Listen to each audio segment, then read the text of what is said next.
boa tarde, gente. Já são 2h10. Acho que quem for chegando agora já vai pegando conforme a gente for falando. Meu nome é Beatriz. Eu vou cancelar aqui a apresentação e mostrar o meu rosto para todo mundo ver. Só um segundo.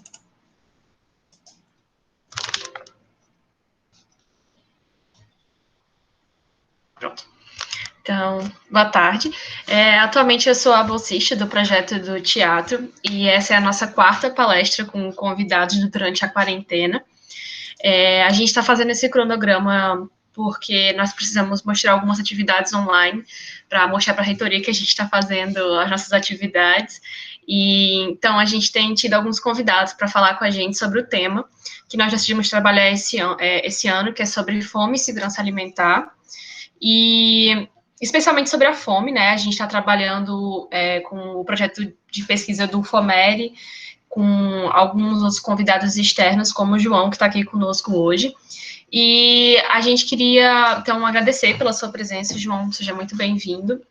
Muitas pessoas aqui são do projeto, mas também tem algumas pessoas que não fazem parte, que vêm pelo Instagram e se inscrevem na palestra. Então, espero que seja uma palestra muito produtiva e todo mundo tenha bastante aproveitamento partindo dela. Como é que vai funcionar? A gente tem mais ou menos 2 horas aqui. Como a gente já tinha conversado, você falou que mais ou menos a sua apresentação vai durar 1 hora, então pode ficar à vontade. A gente planeja mais ou menos esse tempo de 1 hora de apresentação. Após a apresentação, a gente vai abrir para as perguntas. A gente prefere que vocês esperem e aguardem para fazer as perguntas após. Então, anotem que se vocês querem comentar as perguntas. E ao final da apresentação do João, a gente vai ter um momento para perguntas e comentários de até 1 hora, cerca de 40 minutos. Então, fiquem à vontade para anotarem e depois perguntarem o que vocês acharem necessário. João, como a gente tinha falado, pode ficar à vontade para poder passar os seus slides, acho que fica mais confortável para você ter o seu tempo. E só lembrando, essa apresentação está sendo gravada, como a gente tinha conversado, depois ela vai para o YouTube do projeto, que a gente criou também, com todas as hashtags lá para o Probex da UFPB. Então, quando quiserem reassistir, só pedir o link lá no Instagram do teatro que a gente passa, ok? Muito bem-vinda, João. Obrigado, Beatriz. Boa tarde a todos. Vocês estão me escutando bem ou tá baixo? Tá tranquilo. Tá ok. Tá, primeiro só uma dúvida. Como é que eu coloco minha apresentação? Só apertar apresentar agora? Como é? Isso, tem apresentar agora, aí você pode, eu não sei, é pelo Docs ou é pelo PowerPoint? É PowerPoint, né, que você tinha mandado. PowerPoint. Pronto, você pode abrir normal o PowerPoint no computador e vai ter aqui embaixo, no Se Apresentar Agora, tem como compartilhar uma janela. Aí, pela janela, você compartilha os seus slides e aparece só ele, não aparece o restante do computador. Curiosamente, meu PowerPoint não está aparecendo na janela. Se você puder fazer, é a Lady Sim, só um Murphy, segundo. agindo a favor do apresentador. Deixa eu só abrir aqui. Só se não for incômodo. Não, tranquilo.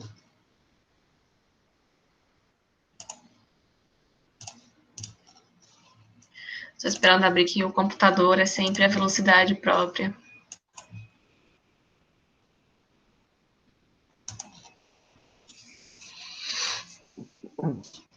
Tá, enquanto isso eu vou fazer a introdução. Pode ficar à vontade. Certo? Então, boa tarde a todos. Eu sou o João, eu sou egresso da turma de Relações Internacionais da UFPB, sou da segunda turma, de 2007.1. Atualmente eu estou aqui baseado em Maputo, Moçambique. Sou oficial de monitoramento e avaliação no Programa Mundial de Alimentos das Nações Unidas, o PMA. Para quem não é familiarizado, o PMA é a maior organização humanitária dentro do sistema ONU. Então, em termos tanto operacionais, quanto de escritórios, quanto de orçamento. Então, é uma instituição bem capilarizada que consegue, de fato, alcançar, né, todos os pontos com debilidades em questões de segurança alimentar, seja por consequência climáticas, seja por consequência de guerras civis.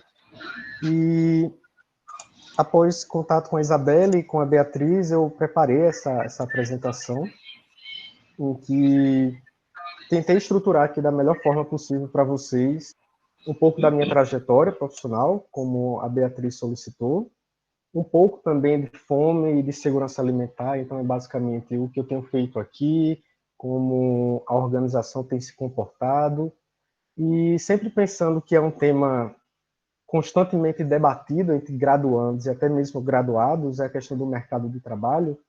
Então, também tentei adaptar toda essa minha conversa com vocês de forma a trazer dicas, trazer de que forma podemos alcançar alguns atalhos, que na minha época não era possível, seja porque as palestras que eu tive acesso eram mais de acadêmicos ou de concursados, sejam eles diplomatas ou especialistas em políticas públicas e gestão governamental, talvez até mesmo por conta do isolamento lá em João Pessoa, né? Então, hoje temos com certeza mais tecnologias.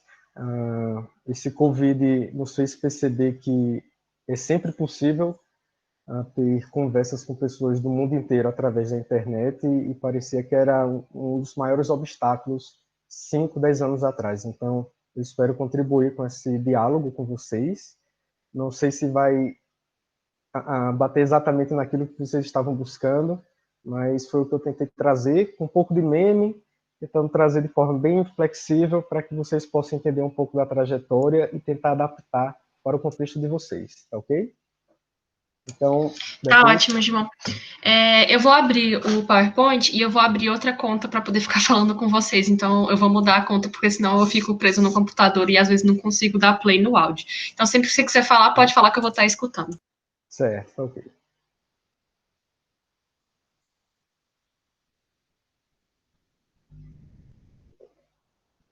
Pode mudar o slide rapidinho, quando possível.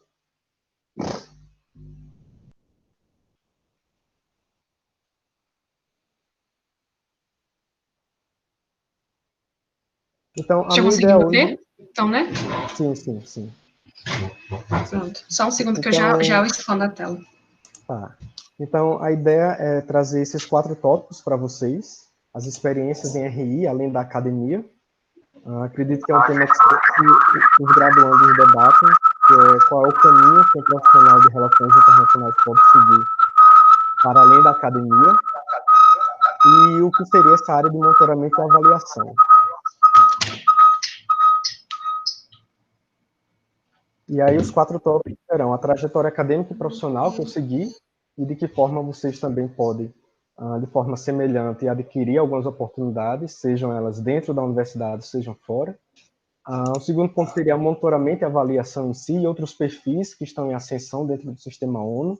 Então, vou falar assim, um pouco do que a ONU tem buscado nos últimos anos. O terceiro ponto seria a fome no mundo e o papel dessas políticas de segurança alimentar e nutricional, com foco para o que o PMA tem feito, seja em nível global, seja aqui em Moçambique. E, por último, um debate sobre como adquirir essas experiências em relações internacionais, em que eu vou tentar juntar tudo e talvez trazer algumas ideias para vocês. Beatriz?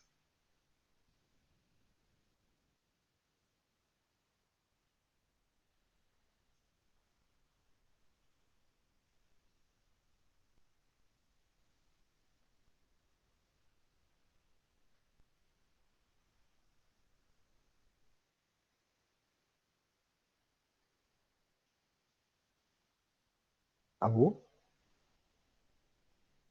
Quando puder... Oi, deu uma caidinha, mas pode continuar. Meu microfone tá louco aqui, gente, desculpa.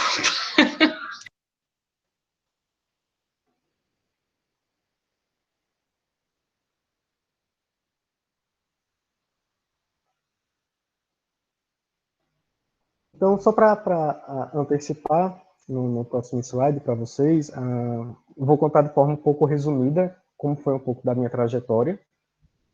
E é basicamente uma linha do tempo mostrando assim como eu pulei de uma experiência para outra. e que, às vezes, quando tem algumas conversas com colegas, novos conhecidos, a impressão que passa é que os caminhos profissionais foram muito lineares. Na verdade, o que eu queria trazer para vocês é como, ao longo das nossas carreiras, nós precisamos ter alguns estalos para mudar. Fica tranquila, Beatriz, eu vou conduzindo aqui sem uns slides por enquanto. Então, basicamente, como a gente precisa ter alguns estalos para mudar um pouco da nossa mentalidade, tentar reajustar as velas para aquilo que a gente pode fazer, né, no fim das contas. Então, comecei como graduado em Relações Internacionais, fui aluno de iniciação científica sobre os projetos do Banco Mundial para o Brasil, e eu lembro que na ocasião, quando acabou a minha iniciação científica, a primeira coisa que eu pensei foi, eu gostei de fazer pesquisa, eu gostei de receber dinheiro para fazer isso, e eu quero continuar. E aí a primeira coisa que eu comecei a fazer foi pesquisar outras oportunidades de fazer pesquisa aplicada e tentar unir a teoria à prática. E foi assim que eu acabei conhecendo o IPEA, o Instituto de Pesquisa Econômica Aplicada. E aí o primeiro fato curioso que eu trago para vocês é a noção de que durante a graduação, muitos alunos eles estão muito mais familiarizados com a ideia de intercâmbio cultural. Pode ser o próximo slide, o slide número 3. Os alunos estão muito mais familiarizados e tentados a buscar um intercâmbio cultural do que necessariamente um intercâmbio profissional. Então, nesse mesmo ano, essa tabela ficou muito ruim, mas a ideia era apenas colorir aqui para vocês terem uma ideia dessas progressões. Mas é que em 2010, vários alunos da UFB estavam, na verdade, buscando as bolsas do Erasmus Mundus, para você ser bolsista de graduação no exterior. Então, foi uma época que tivemos uma fuga de pelo menos uns 15 alunos que iam para a Europa, ou que foram para o Peru, que foram para o México, foram para os Estados Unidos. Alguns foram apenas para ser voluntários. Enquanto isso, eu estava fazendo o caminho contrário.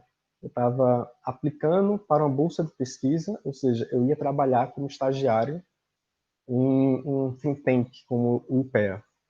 E aquilo dali foi já um ótimo ponto de virada para pensar como utilizamos teoria na prática. Como eram feitas, tomadas as decisões, qual era o perfil dos técnicos do IPEA, qual era o perfil dos pesquisadores bolsistas do IPEA, de onde eles vinham, para onde eles iam depois. Foi aí que eu me senti mais familiarizado com a carreira de assessor técnico. Então, foram situações que me ajudaram a pensar muito mais em questões de adaptar relações internacionais a políticas públicas, a adaptar relações internacionais a contextos nacionais, a gestão governamental, a, de fato, utilizar a estatística para produzir evidências e tentar ser uma pessoa muito mais solucionadora de problemas do que criadora de problemas. E aí, geralmente, são conceitos que eu levo muito e às vezes eu gosto de esclarecer. E na academia a gente pode encontrar o problem builder e pode encontrar o problem solver. Então, a gente vai ter uma ala de pesquisadores que vai ser guiada para a pesquisa aplicada, a pesquisa que vai fazer um estudo de caso ou que vai fazer um teste de hipótese, vai utilizar uma abordagem quantitativa e vai tentar resolver o problema, ou pelo menos mostrar a solução para aquele problema. E vamos ter também a corrente do problem builder, aquele que vai discutir a normatividade, discutir o atual modus operandi do mundo, se aquilo está certo ou não, utilizar da ética, utilizar do direito ou do pensamento político moderno, contemporâneo, etc. Então, foi nesse momento que eu senti que o meu caminho deveria ser via problem solver. E foi a partir daí que eu comecei a engajar. Então, voltei, terminei o bacharelado, fiz o mestrado na UFPE, passei 6 meses lá no IESP do UEG, o Instituto de Estudos Sociais e Políticos. tive um voluntariado no Seiri Newspaper, que eu vou falar mais adiante, trabalhei no governo da Paraíba, voltei para o IPEA para trabalhar com o relatório da Cooperação Brasileira para o Desenvolvimento Internacional, COBRADE. Segui uma série de voluntariados que eu também vou falar mais adiante. Parti para um segundo mestrado para mudar completamente o rumo do que eu estava fazendo. Entrei mais no sistema ONU e, por fim, após uma série de consultorias, cheguei agora no WFP, né, no World Food Program.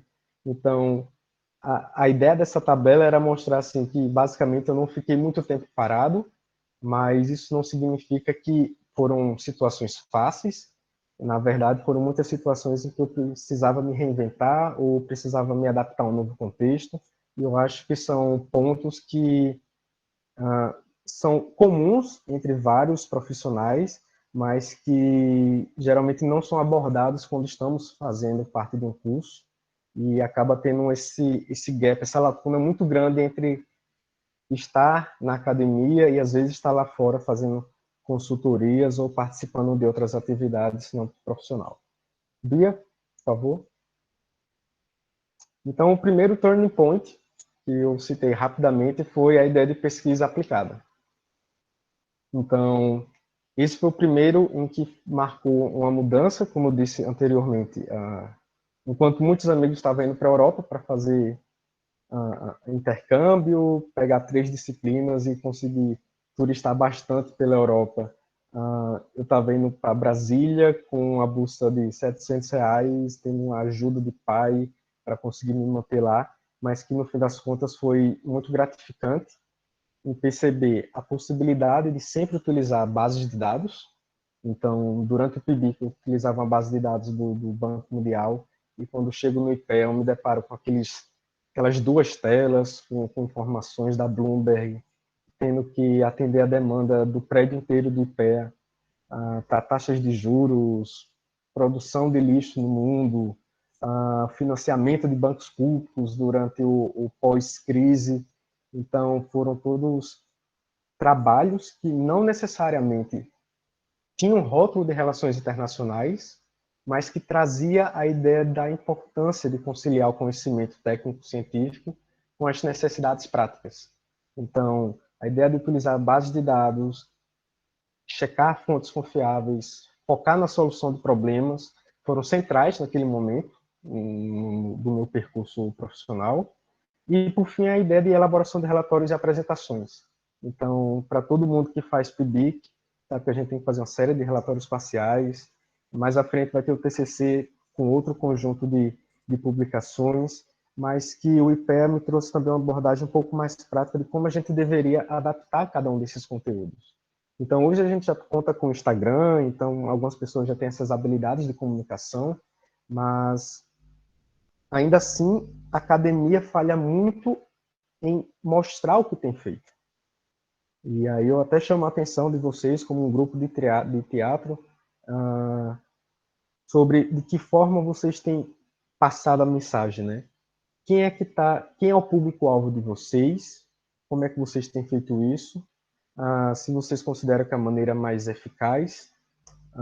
Um exemplo disso é que hoje algumas organizações do sistema ONU já conseguem ter uma mente mais aberta sobre o uso de todas as redes sociais, então do Twitter ao Instagram, o uso não só de relatórios de 100 páginas, como também a adaptação para infográficos, para one-pagers, para relatórios executivos de 7, 10 páginas, tudo para conseguir atingir melhor o público, seja técnico ou não técnico. Então, esse é um primeiro turning point, né? um estalo, um ponto de virada que eu tive, que obviamente não atende a todos, nem todos têm um interesse em pesquisa, mas algo que está constantemente presente na carreira de alguém na área de relações internacionais é a necessidade de estar pesquisando, de estar em busca das evidências, né? Sejam elas através de intervenções, projetos sociais, seja através da academia em si, trazendo novas hipóteses e novas soluções. Bia?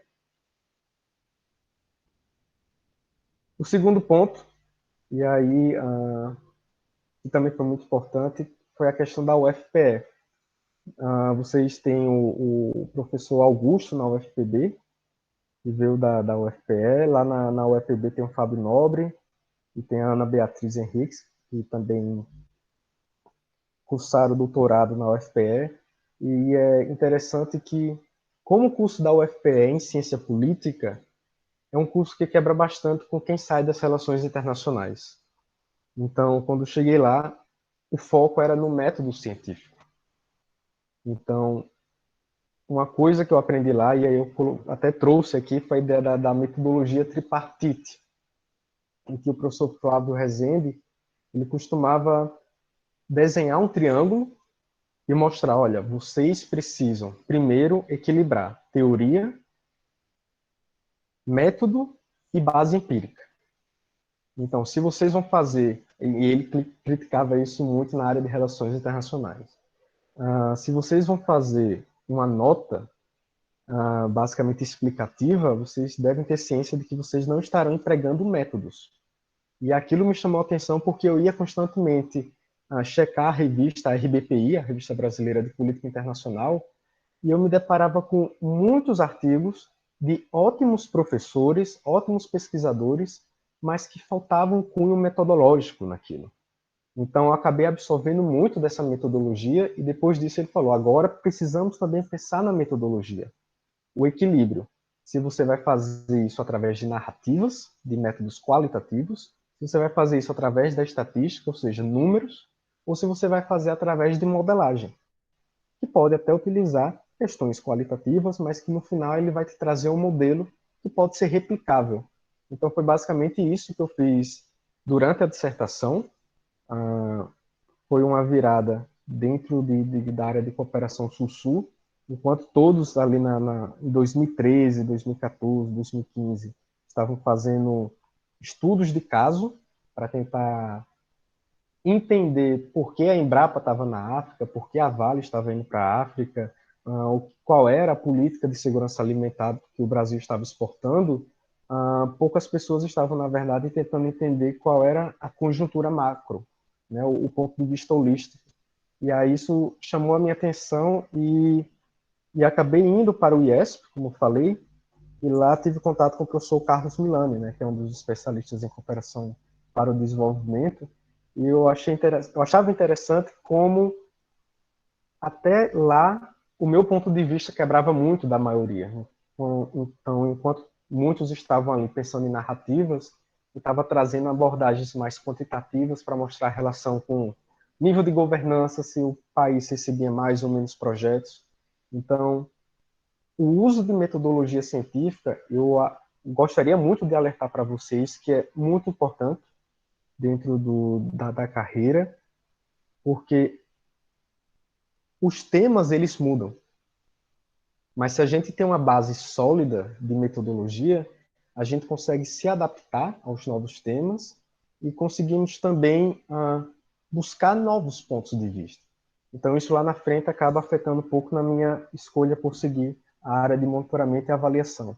Então, por conta disso, a base de dados foi publicada na base de Harvard para replication, que é a ideia de você ser transparente e deixar sua base aberta para quem quiser ter acesso. O trabalho foi adaptado para um capítulo de livro do próprio Milani. E aí a última pergunta que eu fiz naquele momento foi onde é que estavam as evidências. Então, em poucas palavras, quando eu fiz análise sobre a difusão de políticas de cooperação Sul-Sul, eu não achei nenhum padrão sobre evidências. Eu achei padrões sobre língua, sobre cultura, sobre região, sobre renda, se os países mais pobres recebiam mais projetos, mas nenhuma difusão, nenhuma transferência de política ocorria necessariamente porque existia evidências de que a primeira transferência tinha dado certo e a partir daí teve uma cadeia. Não, então a partir daquele momento em que eu perguntei onde é que estavam as evidências, foi quando eu comecei a pensar em efetividade, no uso de dados mais consistentes e de métodos mais elaborados para tomar decisões. E aí foi quando comecei a migrar para monitoramento e avaliação, que curiosamente agrega todo tipo de profissional. Então, dentro da rede brasileira de monitoramento e avaliação, a gente consegue encontrar pessoas com formação em administração, economia, engenharia, agronomia, educação, relações internacionais, fugindo um pouco da ideia de que isso seria exclusivo para economistas e estatísticos. Então, Bia?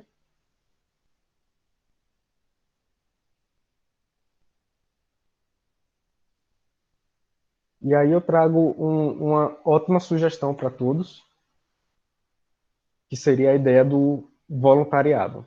E aí também foi outra virada dentro dessa minha trajetória. Uma das coisas que eu pensava quando acabei o mestrado foi de que forma eu poderia utilizar esse conhecimento que eu estava adquirindo para transformar em algo mais prático para a sociedade. Então era uma visão bem altruísta de receber bolsa do governo e vamos tentar salvar o mundo da destruição da equipe Rocket e fazer coisas boas. E aí naquele momento, uma das coisas que eu estava percebendo é que eu gastava muito tempo lendo materiais na internet, lendo notícias, e que eu poderia, na verdade, utilizar parte do meu tempo fazendo algo a partir do meu conhecimento. Então, foi nesse momento que eu conheci o Seiri Newspaper, que é um jornal eletrônico de uma consultoria lá de São Paulo, do Centro de Estratégia, Inteligência e Relações Internacionais, e que eles estavam com vagas abertas para articulistas, né, no caso, pessoas que pudessem escrever notas na área de relações internacionais.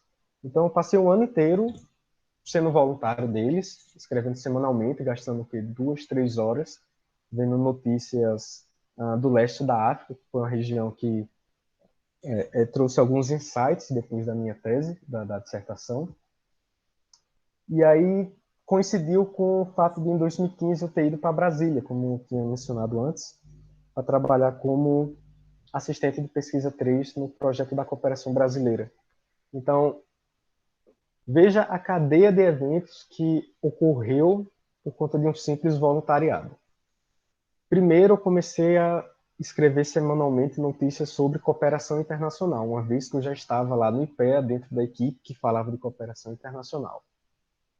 No meio de 2015, comecei a compartilhar essas notícias no Facebook, num grupo de cooperação Sul-Sul. A partir dele, comecei a ter contato com outros pesquisadores.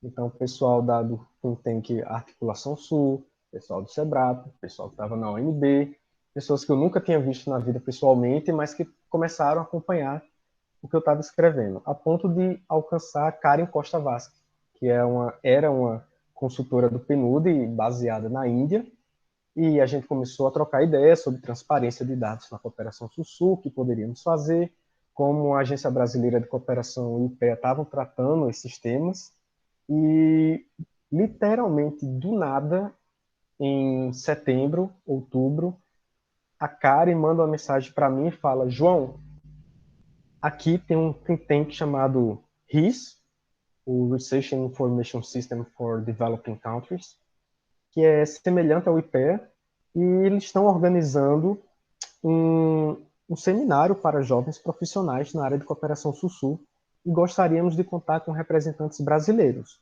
pelo menos 2. Pensei em você tem mais alguém para recomendar?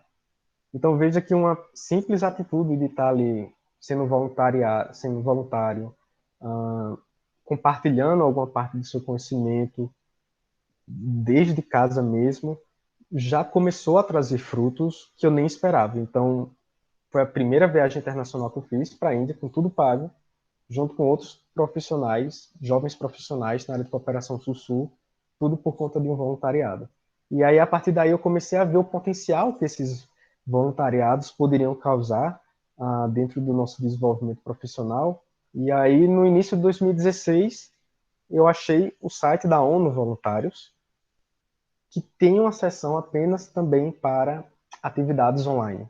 E uma dessas atividades era produzir conteúdos sobre os ODS, que tinham acabado de ser assinados, em mídias digitais. Então foram selecionados entre 25 e 30 jovens no continente, e aí por já produzir semanalmente conteúdo, eu fui selecionado, e aí toda semana eu estava ali, escrevendo sobre o ODS 1, depois sobre o 2, 3, e assim sucessivamente, por cerca de 4, 5 meses. E aí, novamente, uma série de novos contatos foram acontecendo.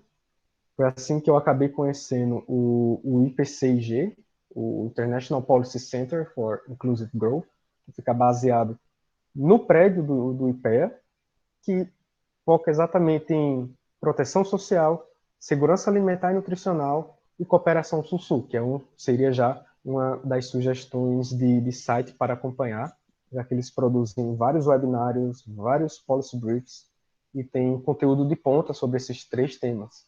Então foi interessante que um dia eu fui para lá por conta do IPEA, fui conversar com eles e eu lembro que a Lívia Nogueira me recebeu no elevador já falando: nossa, eu gostei muito daquele seu artigo sobre como enxergar os ODS na cooperação Sul-Sul. E eu nem sabia que ela estava no grupo do Facebook. Então, assim, veja novamente, né, a cadeia de eventos que acabam nos auxiliando a criar uma carreira, a criar experiências, para lá na frente a gente conseguir usufruir de algumas oportunidades. Então, pode pular, Bia, por favor. Então, o que aconteceu foi que, após essa série de voluntariados que eu fiz e também de estar atuando no IPE, um ponto emergiu no meio de tudo isso, que era qual vai ser o futuro aqui no Brasil diante daquele impeachment, que foi o ano do impeachment em 2016, como vai ser o futuro das bolsas na pós-graduação no Brasil. E aí eu comecei a buscar oportunidades fora.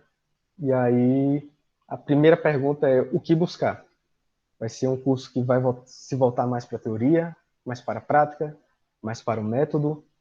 Segundo ponto seria em qual país, e nisso a gente tem que pensar qual a língua, se vai ter bolsa ou não, qual vai ser o custo de emitir visto, obter auxílio, né, adicional. E a terceira pergunta seria qual curso? Se seria de relações internacionais, que no exterior foca majoritariamente em questões de segurança, estudos sobre potências nucleares, integração regional, ou se seria em ciência política, que foca muito mais em instituições, governança, atores subnacionais. E aí a última opção seria de Development Studies, que é justamente a ideia de estudos do desenvolvimento, que são focados nessa multidisciplinariedade que existe já nas relações internacionais, inclusive em países em desenvolvimento. Então, primeiro eu neguei a entrada em um doutorado, eu já tinha passado no doutorado da UFPE e desisti de ir para lá, para ir para o IPE, para o Cobrado. Depois vi que estava sendo debatida a ideia de eficácia da cooperação Sul-Sul, já na Agência Brasileira de Cooperação, pelo PNUD, pelo IPC, pelo próprio IPE. Então comecei a pensar que era necessário dar uma nova guinada, né? Mudar um pouco. Não pensar apenas na ideia de governança global, na ideia da cooperação Sul-Sul, por que os países do Sul cooperam entre si se ainda existe pobreza. Então, deixei de lado essa normatividade, parti novamente para o lado prático e, literalmente, acabei fugindo do Brasil. Então, quais foram as escolhas? Buscar algo que tivesse um nome explícito de avaliação, buscar algo em língua inglesa, então tinha possibilidades no Reino Unido, na Holanda, na Bélgica. E o último ponto seria a bolsa. Então, juntando tudo isso, acabei parando lá na cidade de Antuérpia. Isso daí é o centro da Antuérpia, que tem estátua, que tem toda a prefeitura.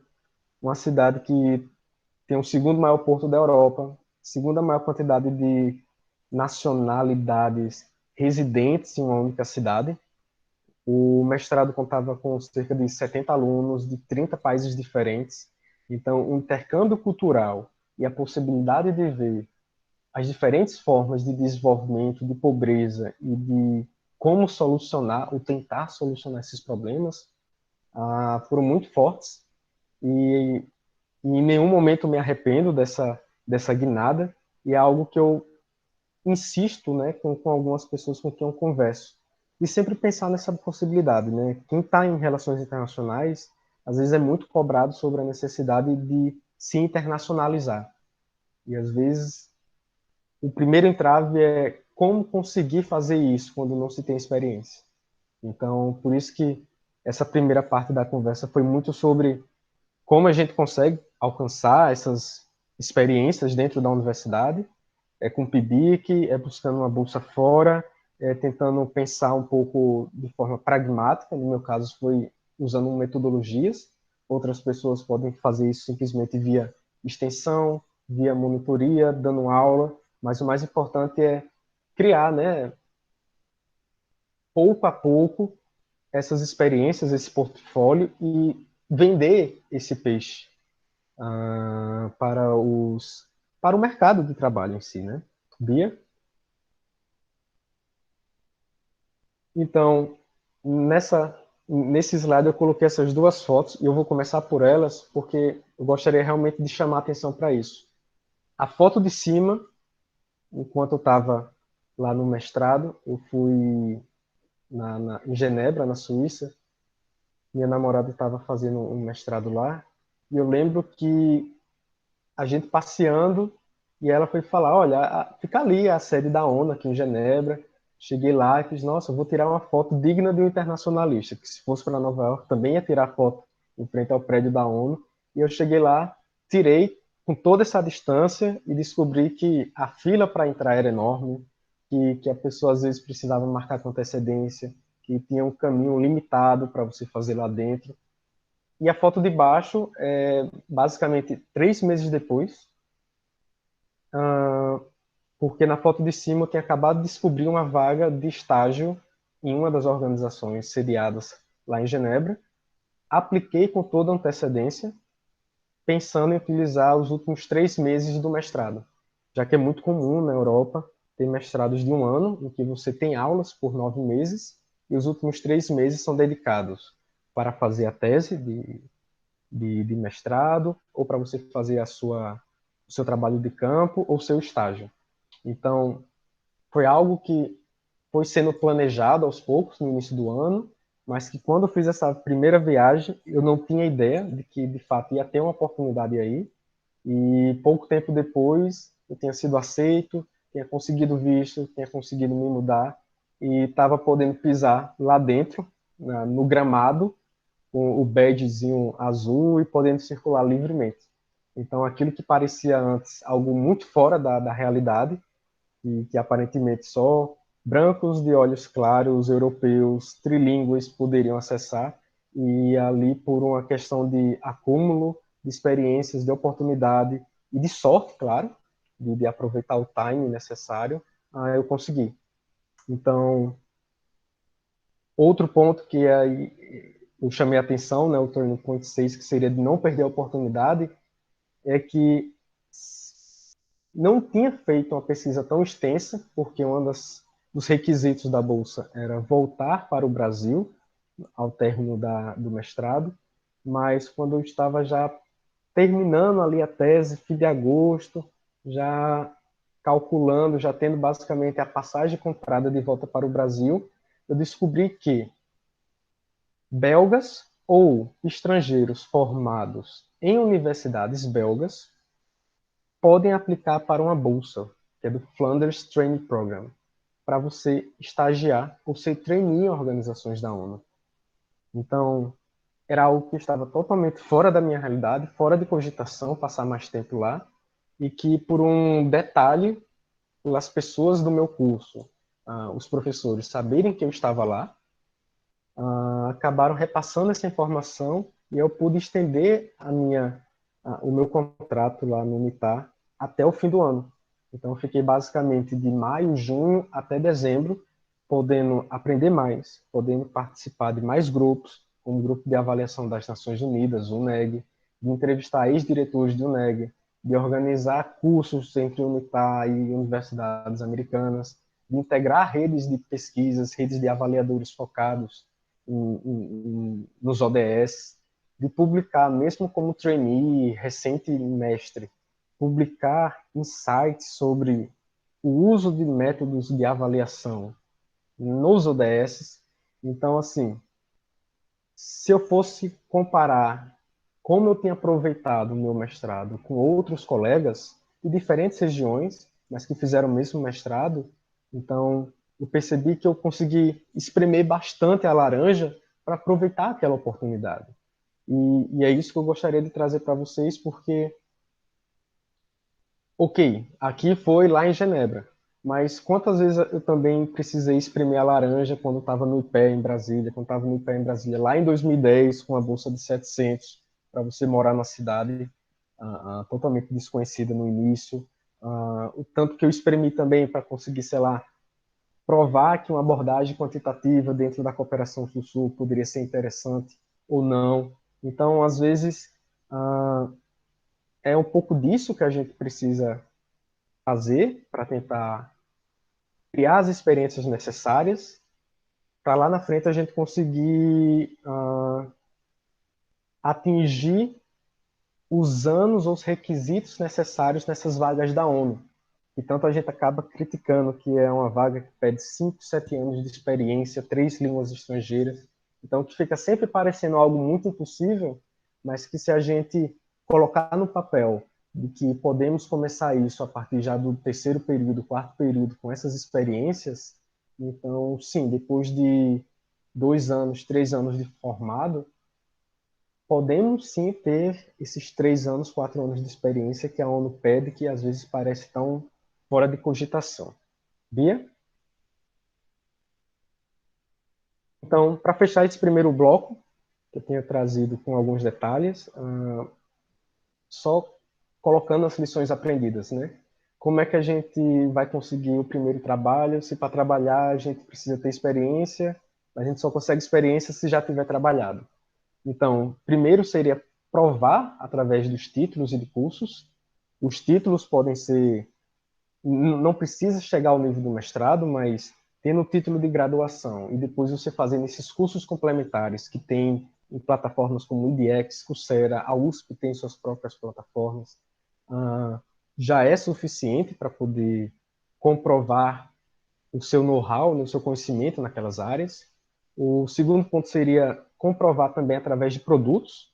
Então, na minha trajetória, eu precisei fazer isso através de artigos, através dos voluntariados da ONU ou do CEIRE, através de mentorias, que eu também participei, fui atrás disso, adaptando o currículo às necessidades.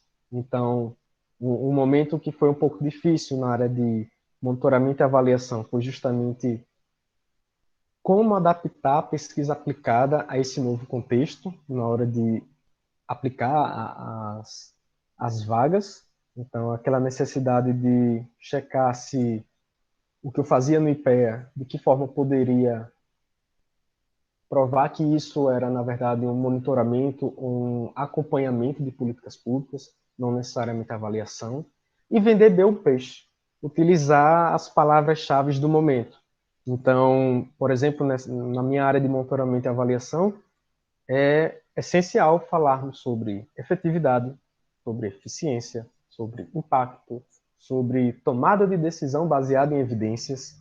Então, são alguns detalhes que às vezes a gente acha que são fúteis, que são tolos, mas que, no fundo, o entrevistador ou a pessoa interessada, né, em contratar o contratante acaba tendo muito apego. Então, inclusive, algumas pessoas já compartilham que existe um screen, né, que eles passam nos currículos e nas cartas de motivação para encontrar algumas palavras-chave.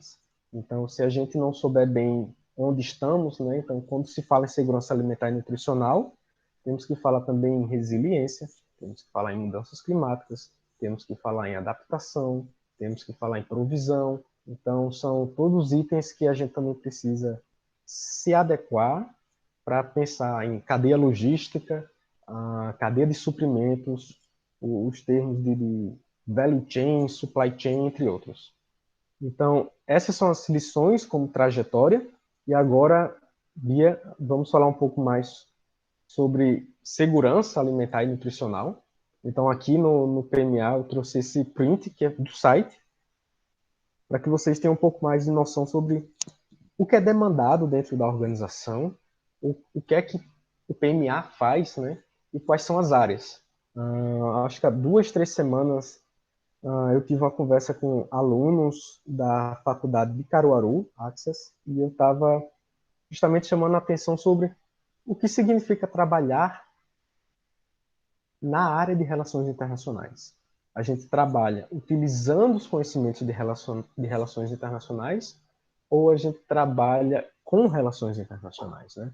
Então, na ocasião, eu até trouxe uma série de exemplos quais eram as vagas que estavam disponíveis na ONU Vagas, no UN Jobs e no site do PNUD, já que não encontramos nenhuma vaga dentro do sistema ONU que seja analista de relações internacionais. Então, de fato, o que é que eles estão buscando? Então, no geral, o PMA faz capacitação. Então, esse é um dos pilares da organização, que é você não apenas conceder assistência alimentar, mas treinar os nacionais para que eles sejam hábeis, capazes de se apropriar desse conhecimento e ter sustentabilidade no futuro para conduzir esses processos de forma autônoma. Então, o PMA faz isso, o PMA faz, obviamente, apoio em cenários de emergência humanitária, faz isso através de transferência de renda ou simplesmente transferência de recursos, né? Faz isso em cenários humanitários, eles trabalham com bases de dados, tem a ideia de resiliência, trabalham com a cooperação Sul-Sul, inclusive no Brasil, em Brasília, tem o Centro de Excelência de Combate à Fome, é justamente um produto que resultou das experiências brasileiras na área de merenda escolar. Hoje mesmo teve um webinário promovido pelo Social Protection do IPC, em que tinha o Daniel Balaban, que é o diretor executivo do Centro de Excelência, tinha representantes da América Latina, do Camboja, daqui de Moçambique. Então, para quem está em relações internacionais, é sempre bom também se familiarizar com essas instituições. E o que é que a gente faz aqui? Então, se vocês forem hoje no site do PNA, não vai ter uma única vaga para analista de relações internacionais. Em compensação, vocês vão encontrar muitas vagas de Program Policy Officer, vão encontrar vagas na área de Supply Chain. Eu acho que, talvez, se brincar pela hora, vocês vão encontrar vagas para oficial de voo, ou seja, que vai se responsabilizar pela cadeia logística, pessoas na área de inovação, mudanças climáticas, redução de riscos e desastres. Então, são áreas que não necessariamente significa que você é um analista de relações internacionais, assim você vai alcançar, mas que são transversais às relações internacionais. Então, vocês podem muito bem, como graduados em relações internacionais, se especializar um pouco em questões de gênero, se especializar um pouco em riscos e desastres. Hoje, por conta da Agenda 2030 de Desenvolvimento Sustentável, é muito viável trazer as relações internacionais para o nosso âmbito local. Então, sei que existe o projeto de extensão dos ODS liderado pelo Henrique Menezes, aí na UFPB. Tem várias ONGs na Paraíba que trabalham com os ODS. Eu já prestei consultoria para a ONG Acerte, que é voltada para educação e reprodução sexual. Então, só aí já temos o ODS 4 e o ODS 5, e eles têm parceria com o Unicef. Então, anos atrás, o pessoal tinha um pé atrás, ou eu diria um preconceito sobre o que é que faz um profissional de relações internacionais. Trabalhar como secretariado dentro de uma autarquia ou de um ente subnacional, como um governo do estado, uma prefeitura. Isso seria relações internacionais se não fosse dentro de uma secretaria? Sim, uma vez que a gente faz trabalho de secretariado em qualquer lugar do mundo. Então, mesmo aqui, a gente vai fazer um trabalho de logística, vai fazer um trabalho de secretariado, só muda o local onde a gente está. Então, são todas as opções de trabalhos em ONGs, trabalhos em governos subnacionais, que nos proporciona os conhecimentos necessários para lá na frente poder se candidatar a uma vaga do PMA dizendo que, olha, eu trabalhei no Departamento de Desenvolvimento Humano no governo do estado da Paraíba. Trabalhou por 2 anos. Então, isso vai trazer um conhecimento também para aplicar para áreas de proteção social, desenvolvimento humano, em organismos internacionais. Bia? E agora sobre um pouco, né, da realidade moçambicana, como é que temos lidado com o Covid-19. Primeiro ponto, e que é muito triste, é que o país, né, Moçambique, é um dos países mais propensos a efeitos das mudanças climáticas. Então, há desastres, né, derivados das mudanças climáticas. Então, no ano passado, muitas pessoas vão conseguir talvez lembrar que fomos impactados pelo ciclone Idai e o Kenneth. Ele atingiu tanto o norte quanto o centro do país. Então, existem alguns programas que estão sendo ah, operacionalizados até hoje e ainda estão fornecendo recursos financeiros ou alimentares para essas pessoas que se encontravam na província de Sofala ou em Cabo Delgado. Ao mesmo tempo, parte do país lida com secas severas. Então, aqui tem o período das vacas magras.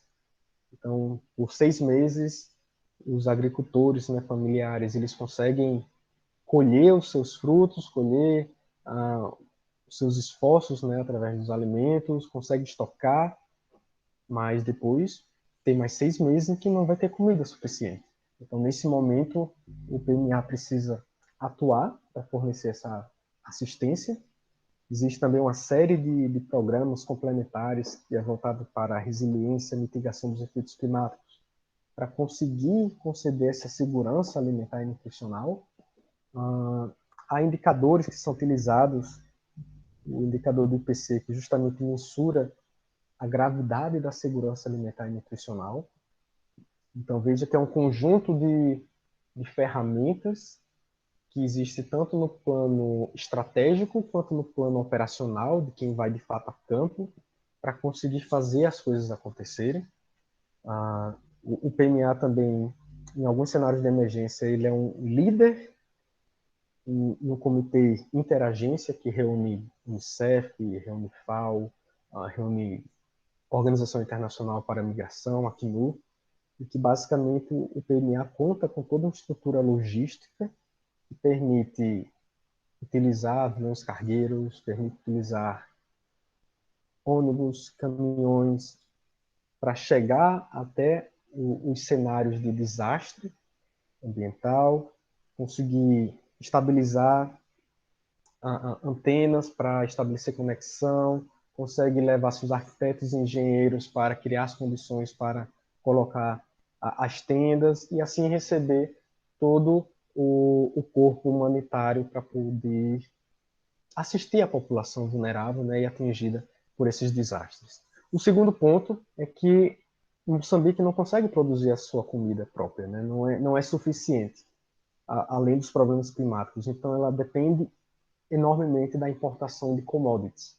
Então, por conta do Covid, a gente já está tendo que lidar com o aumento de alguns preços e de que forma isso vai atingir principalmente as populações mais vulneráveis, uma vez que o Moçambique é um dos países mais pobres e que existe agora essas diferentes pobrezas aqui, né? Existe a pobreza rural, mas existe também uma pobreza urbana que cria essas aglomerações, que cria o suburbano, que cria essas condições de vulnerabilidade social que diferem da realidade lá no meio rural, né? O terceiro ponto que está afligindo também o país é a existência de um grupo insurgente que já se mostrou muito perigoso, que está tendo já um deslocamento interno de pessoas no norte do país. Eles já invadiram uma sede do exército, queimou, tirou foto na frente com bandeira do ISIS, do Estado Islâmico. Então, muitas pessoas já foram evacuadas do norte do país, faz fronteira com a Tanzânia.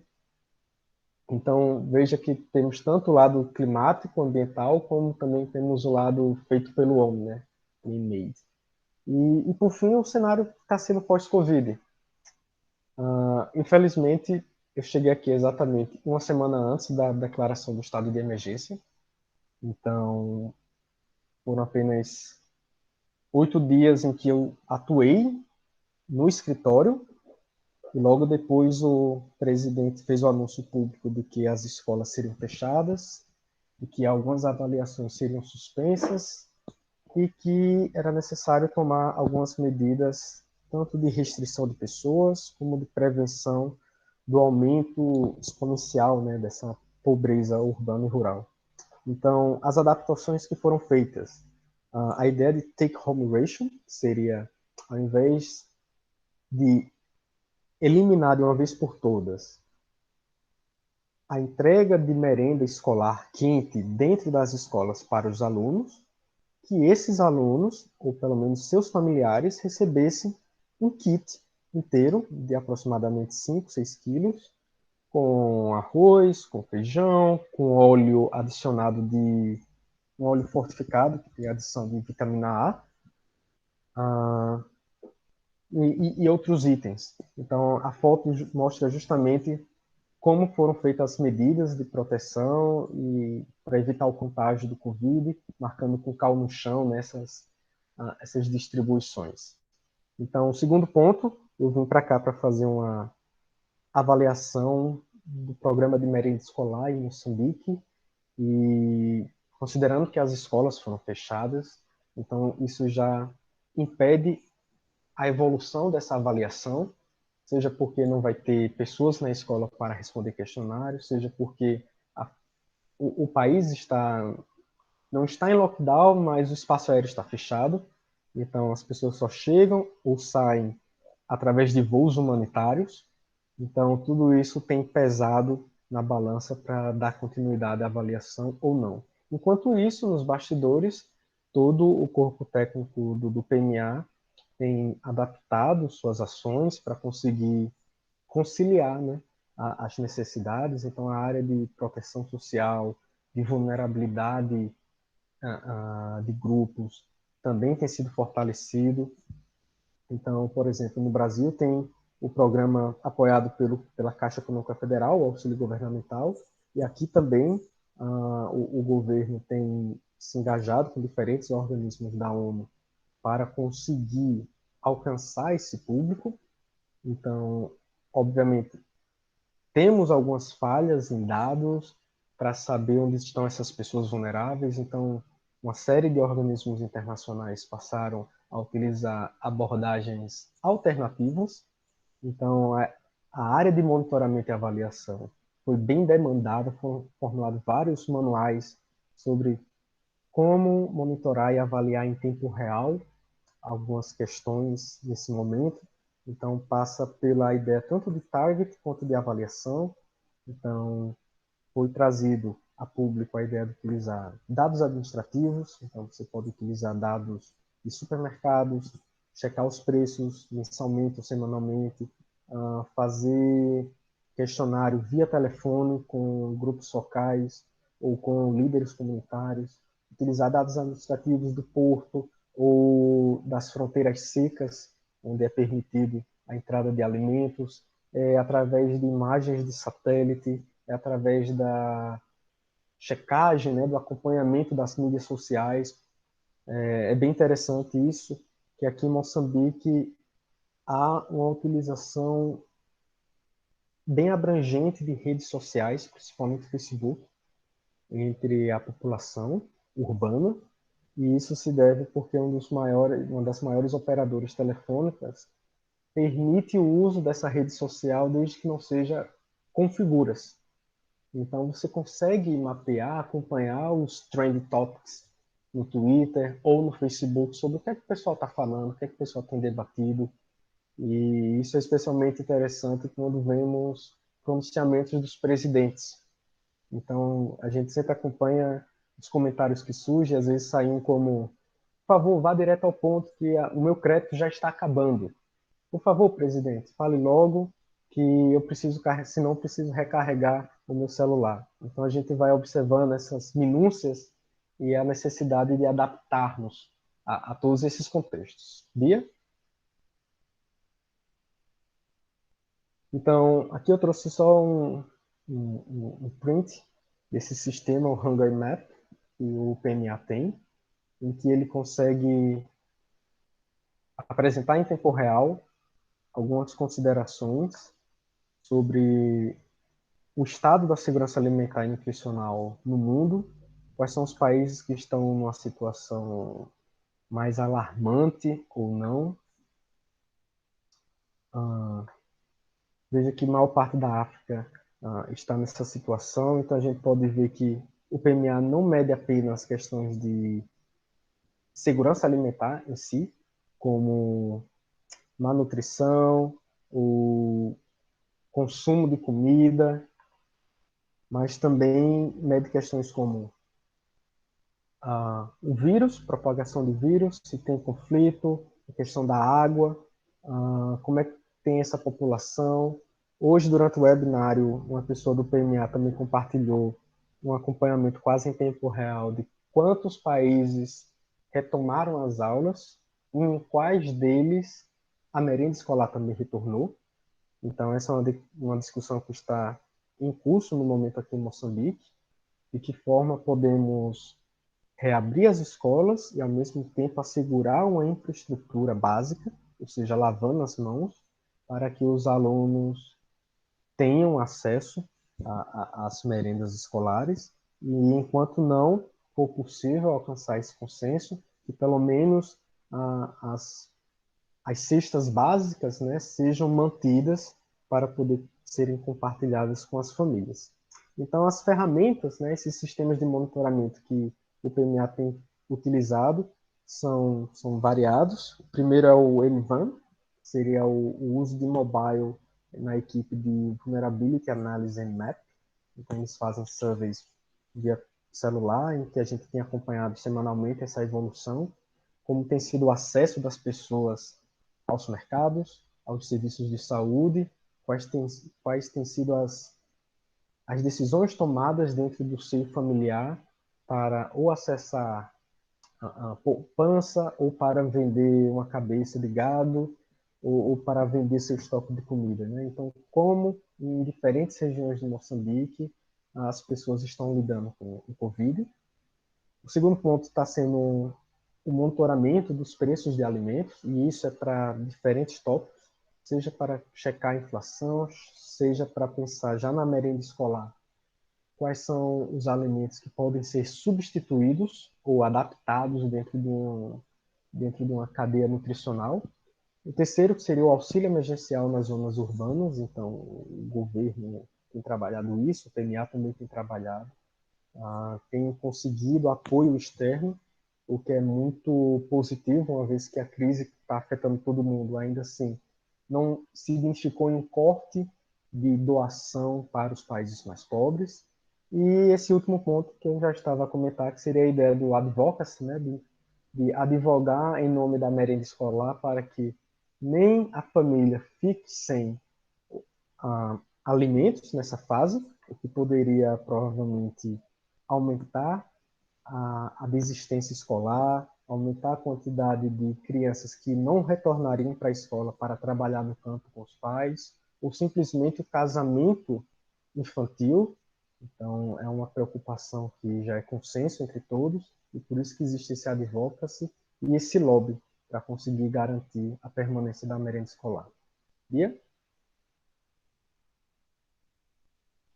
Então, para fechar, basicamente, o que eu tinha para falar hoje, eu trouxe um apanhado, né, conforme foi solicitado pela Bia, de como é que tinha sido minha trajetória para chegar aqui em Maputo como oficial de monitoramento e avaliação, e o que poderia ser feito para não ser replicado, né, não ser repetido, já que cada um tem seu próprio curso.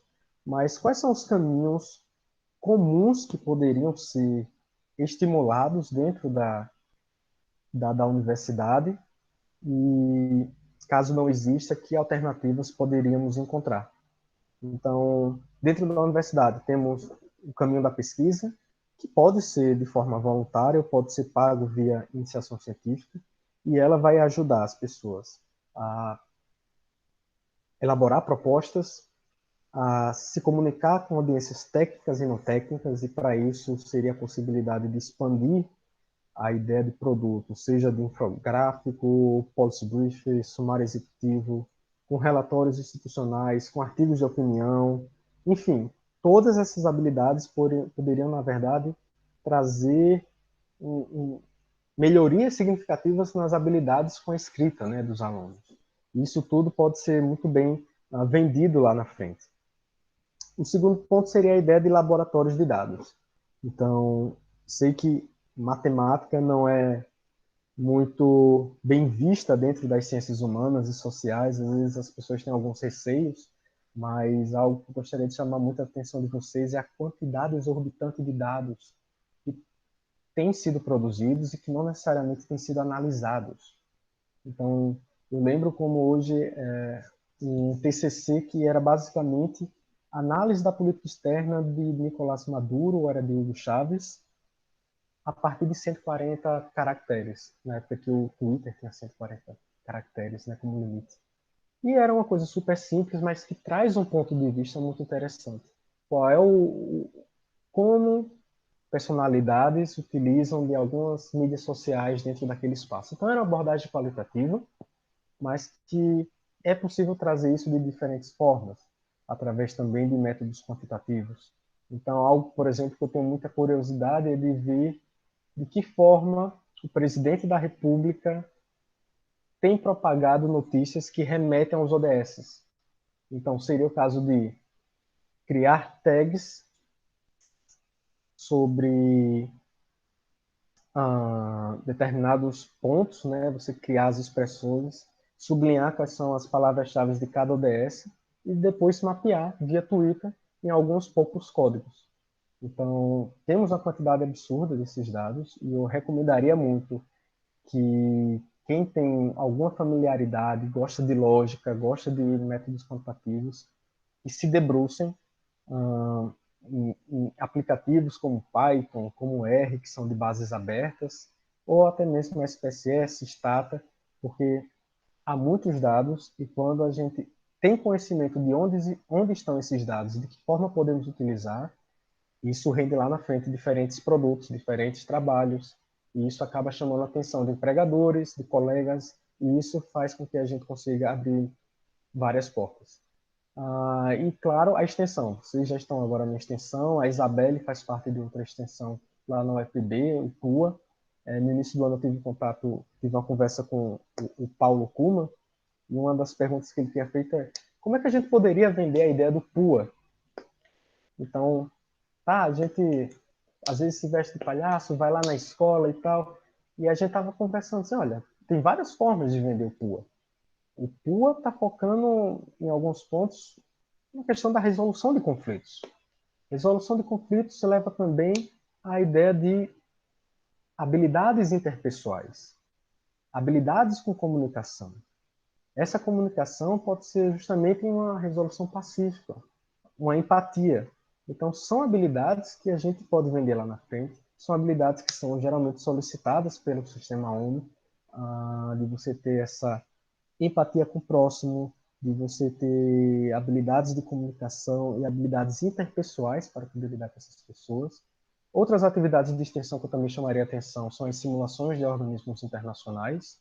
Então, aquelas simulações, mesmo quando a gente está brincando, não são tão diferentes das realidades. Então, eu já participei de reuniões a nível de governo subnacional, governo federal, e é sempre aquela coisa bem estruturada. As pessoas, quando pedem a palavra, já tem todo o discurso pronto, mas a negociação em si fica nos bastidores. Então, quem tem mais proatividade, quem tem aquela habilidade de chamar a outra pessoa, chamar o parceiro para criar aquela solução, sai lá na frente e assim consegue assinar os documentos, consegue aprovação. E fora da universidade, o que teríamos? Como eu já citei, voluntariado em ONG, seria uma ótima ideia vocês poderem se aproveitar dos ODS, da Agenda 2030, para conseguir mapear quais são as ONGs que estão a nível local, se eles precisam de alguma ajuda, considerando que é um curso de Relações Internacionais. Vocês poderiam contribuir para a elaboração de propostas para captar recursos. Outro seria através do voluntariado online, porque nem todo mundo tem essa disponibilidade de ir até uma sede, de ir até um escritório e estar lá. Então, recomendo que vocês busquem, caso tenham interesse. Programas de mentoria. Existe o Opportunity Desk e existe outros sites como Youth Opportunities, que eles geralmente trazem um apanhado de informações que une tanto mentorias quanto concursos de redações, concurso para obter bolsa, concurso para passar 2 semanas discutindo paz em países do norte, com tudo pago, enfim.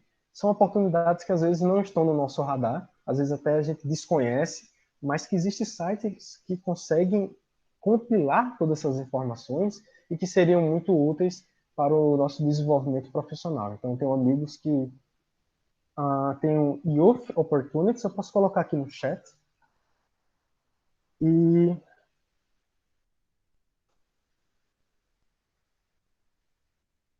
E teve amigos que, durante a graduação, eles ficaram sabendo de alguns programas e eles acompanharam, por exemplo, quando o Obama foi eleito, e teve outro que também acompanhou, acho que depois, já que o Obama tinha sido eleito. Então, assim, foram imersões de 1 a 2 semanas que eles ficaram nos Estados Unidos, com tudo pago, acompanhando questões políticas. Tive amiga, a Ana Karina, que foi bolsista da Fundação Botim, então ela passou uma parte do programa na Universidade Brown, nos Estados Unidos, e outra na Espanha, enfim. Então são oportunidades que estão disponíveis aí pelo mundo e que cabe assim um pouquinho de sorte, obviamente, para checar deadlines, checar quais são as exigências, se tem exigência de idade, de língua, de nacionalidade, se é bolsa integral, parcial, entre outros. E por fim a ideia de network. Então, como eu falei para vocês, eu consegui na época lá de Genebra integrar o grupo de avaliação da ONU, depois integrei o grupo de avaliação do SDG, sobre os ODS, que eu participo até hoje. Integrei também a Rede Brasileira de Monitoramento e Avaliação. Depois dela, acabamos criando uma rede de jovens avaliadores, que já está com 30 membros, em que a gente basicamente foi se conhecendo e compartilhamos oportunidades. Hoje mesmo compartilhamos a oportunidade de consultor de monitoramento e avaliação no Sudão do Sul. Então, vai saber quem pode ter vontade. Hoje eu estou aqui em Maputo, não sei amanhã qual vai ser o meu desejo, para onde eu gostaria de ir, Iêmen, Zimbábue, ou voltar para o Brasil.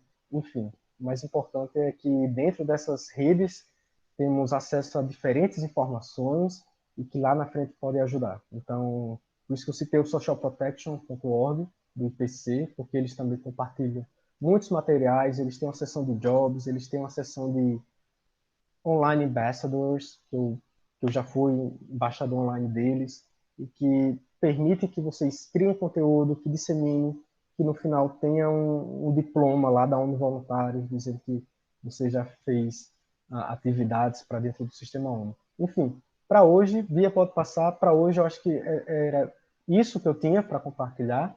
Peço desculpas pelo avançado, pelo horário que já passou. Acho que eu passei um pouco de 1 hora, mas espero ter contribuído para trazer algumas poucas experiências. E o mais importante, não importa qual seja a experiência, aproveitem onde vocês estiverem, socializem com seus amigos. Eu pude provar quase todas as cervejas belgas e recomendo que todo mundo, onde quer que esteja, possa acompanhar, obviamente depois dessa pandemia, com muitos festejos e aproveitando o melhor que a vida pode dar, ok?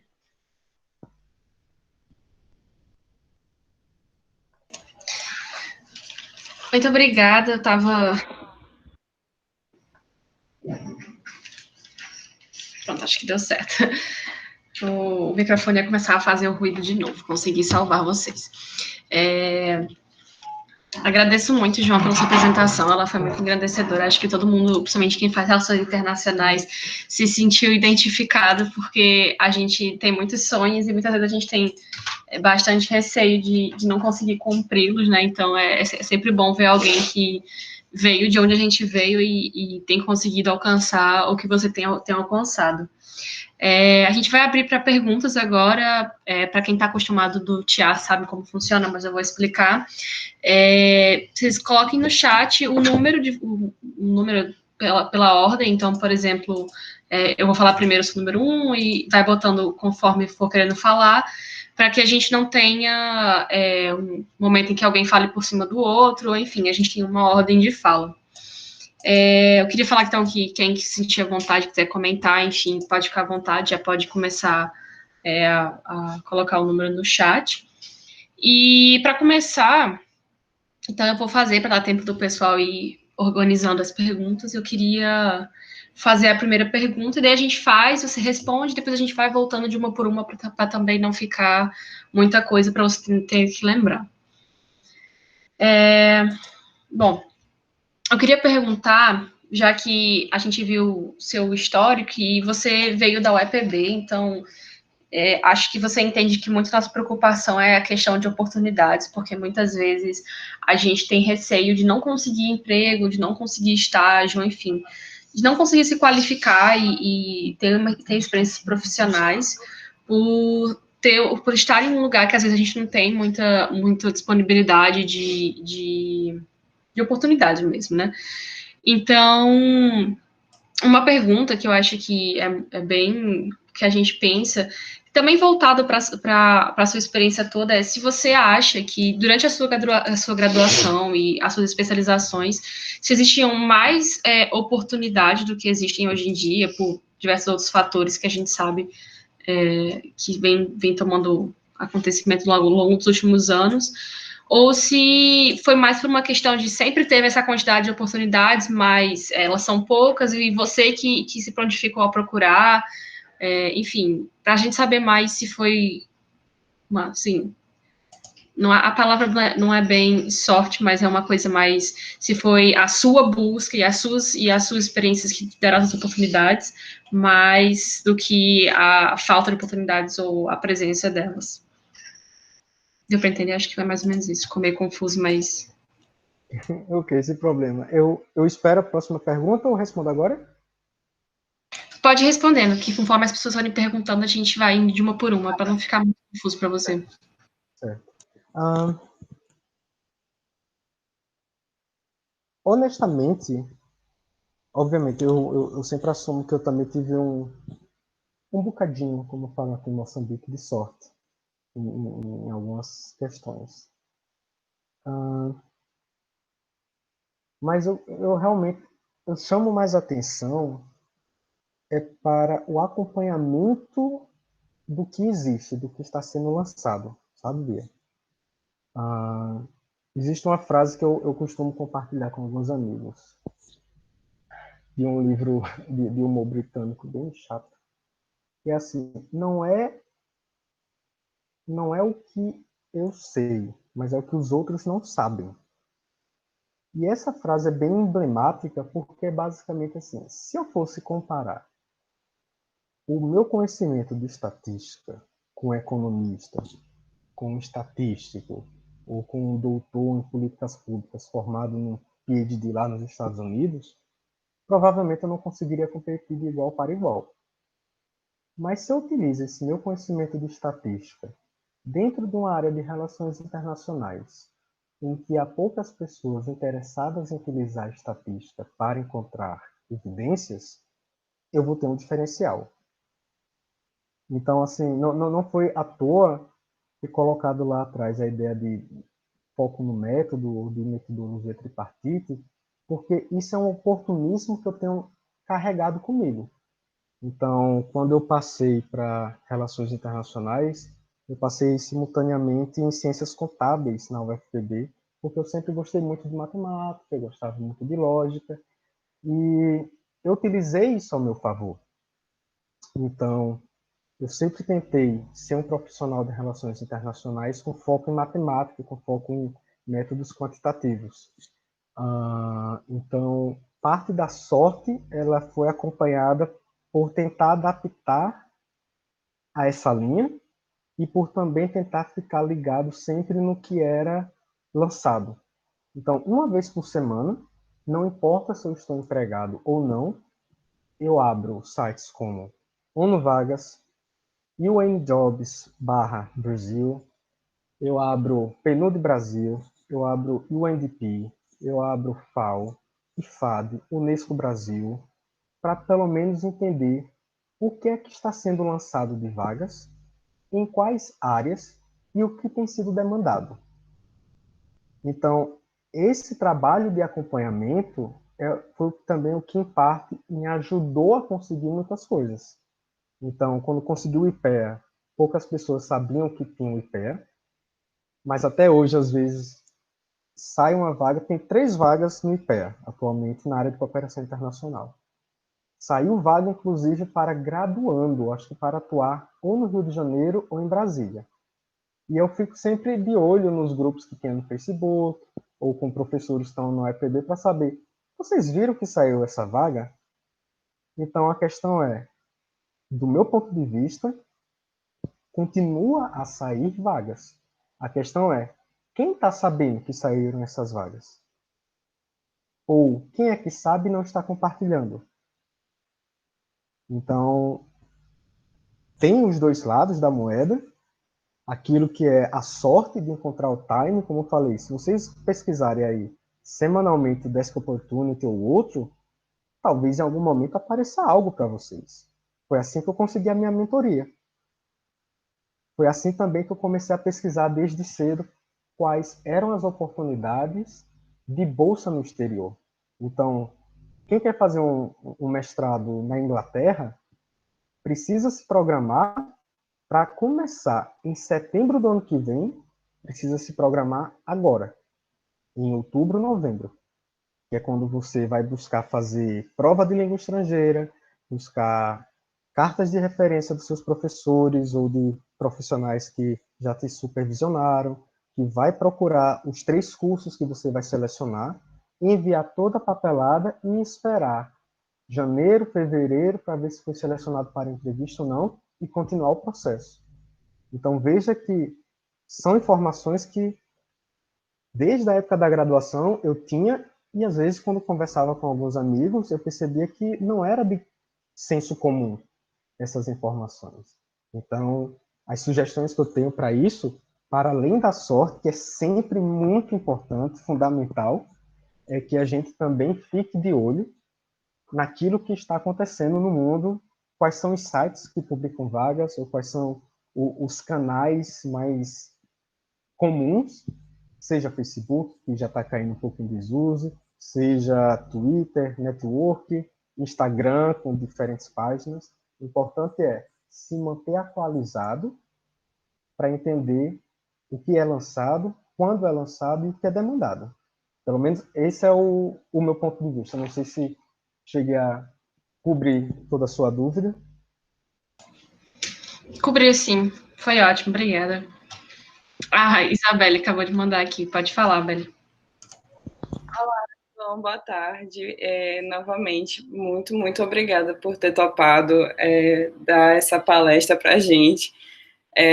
Foi muito esclarecedora, foi muito inspiradora, inclusive. As pessoas do teatro político estão, assim, sem nem explicar. E eu queria, assim, perguntar, foi muito inspirador, e eu só queria perguntar, mas, assim, por que você decidiu realmente estudar a cooperação? Era algo que você já se interessava? Foi questão mais de oportunidade que você viu? Ou como é que você meio que uniu, né? Se você já tinha esse interesse, aí você foi, encontrou, e é isso. Muito obrigada novamente. Eu que agradeço, Isabela. Amanhã a gente se fala na última sessão do PUA. Inclusive, cadê, professor? Eu quero a correção. Já pedindo também. Tá, foi engraçado essa tua pergunta, porque é um caso um pouco triste, mas que foi divisor de águas, turning point, como eu coloquei. Eu não vou mencionar nomes, já que está sendo gravado, mas a grande realidade é assim, para vocês também verem o que é cadeia de consequências de uma porta abrir a outra. Assim que acabou o PIBIC, a primeira pergunta que eu tive foi: por que tem tantos projetos de administração pública na década de 90 no Brasil? E aí eu fui pesquisar, tananã, tananina, não diria Porta dos Fundos, e tinha o conceito de good governance, boa governança. E eu fiquei com isso e eu tentei vender essa ideia para a minha supervisora na época, e que não deu nada certo. Eu achava que, por fato dela ser da área de ciência política, de Estado, de Direito, ela ia se interessar, mas não se interessou. Ponto. Fui para o IPEA, voltei, terminei o curso, e aí o projeto que eu apliquei para o mestrado na UFPE foi sobre boa governança. Acontece que, após um ano de curso, eu já estava criando o projeto em torno disso. O meu orientador, naquele momento, fez: olha, esse tema não tem mais relevância aqui no Brasil, não. Primeiro, porque nem debatemos boa governança, debatemos governabilidade. É melhor pensarmos em algo diferente. E aí eu comecei a fazer uma revisão bibliográfica, checar revistas para ver o que estava sendo debatido. E aí foi quando eu percebi que tinha muitos artigos sobre cooperação Sul-Sul e que eu, de primeira, quis pensar: ok, mas para onde está indo a cooperação brasileira, já que existe tanto? E só tinha exatamente o relatório do governo brasileiro, o relatório cobrado, que anos mais tarde eu acabei trabalhando com eles, e que eu percebi que os dados não eram publicados, então eu não tinha acesso a Excel nenhum. Fiz contato com a ABC e também não tinha em formato Excel. E aí eu comecei a pensar que eu poderia fazer algo diferente, exatamente com base naquela ideia de metodologia tripartite, em que basicamente o professor falava: olha, se existem muitos estudos de caso, a pergunta que você tem que fazer é: e por que não existe um estudo quantitativo? Vai lá, às vezes isso pode ser um diferencial. Ou o inverso, se existem muitos estudos quantitativos sobre o tema, que tal observar um caso, seja um outlier, ou seja um caso deviante, ou o caso que melhor representa aquele tópico. Então, pensando nisso, foi que eu comecei a pensar em cooperação Sul-Sul, adaptei todo o meu projeto de pesquisa, e aí no dia 6 de junho, no aniversário da minha mãe, o meu orientador simplesmente falou: eu não sou a pessoa mais apta a te orientar, eu recomendo que você busque outro. E foi assim que eu fiquei órfão por uma semana na UFPE, sem nenhum orientador.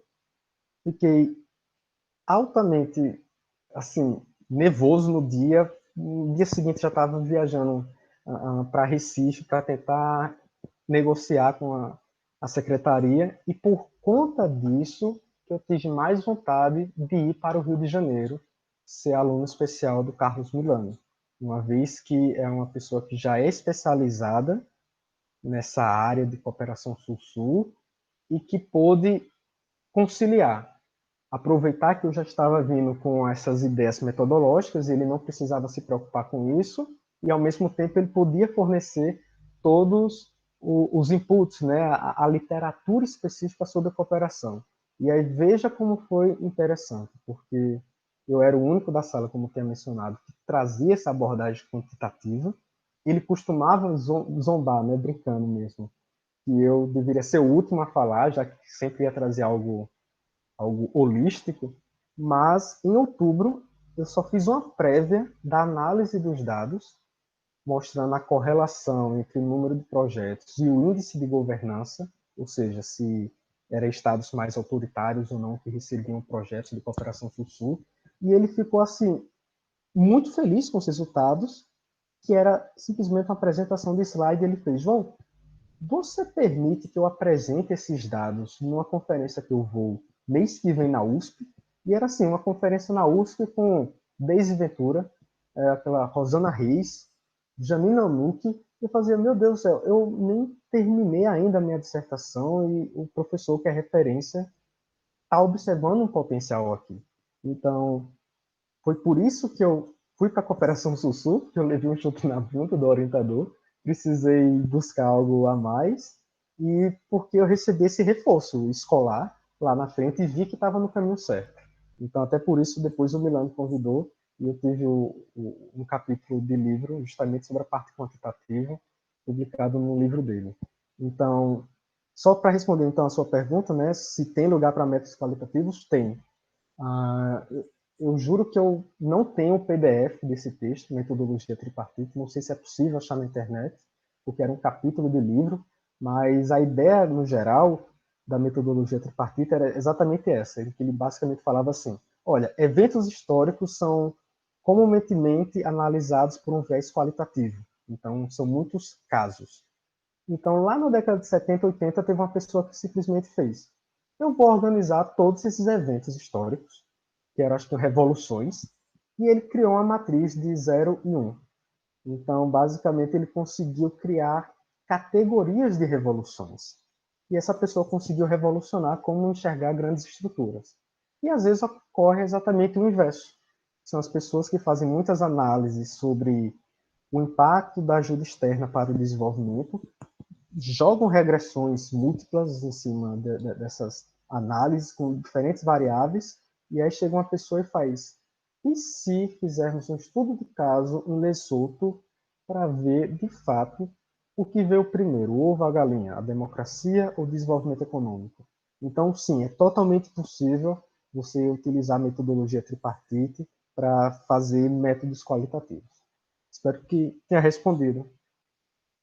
Respondeu sim. Eu só perguntei isso porque eu já estava nervosa aqui, porque você falando de método quantitativo e eu sou altamente de humanas. Então, assim, eu sei que números são importantes, mas eu tento. Não, sem nenhum problema. Inclusive, só para mostrar a ideia de métodos qualitativos, nesse grupo de monitoramento e avaliação, são poucos os quantitativistas. Então, tem muitas pessoas que são muito qualitativas, são aquelas pessoas que têm habilidades naturais para chegar no grupo focal, de ter aquela entrevista cara a cara, de criar narrativas. E eu acho que você já observou que eu não sou muito dessa área, que eu sou bem pragmático, objetivo, com bullet points. Então, é basicamente assim, a gente ou pode trabalhar bem aquilo que já temos algum tipo de facilidade, ou podemos tentar melhorar naquilo que não somos tão bons. Então, infelizmente, eu peguei a primeira opção. Eu me especializei demais na parte quantitativa, pragmática, objetiva, quantitativista, holística, etc.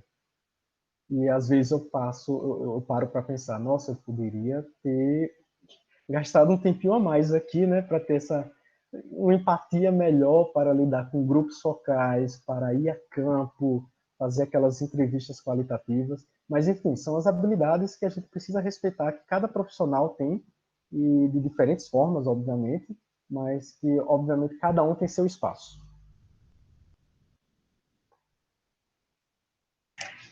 Obrigada. O próximo da lista de inscritos é o Carlos, também do teatro. Pode ir, Carlos.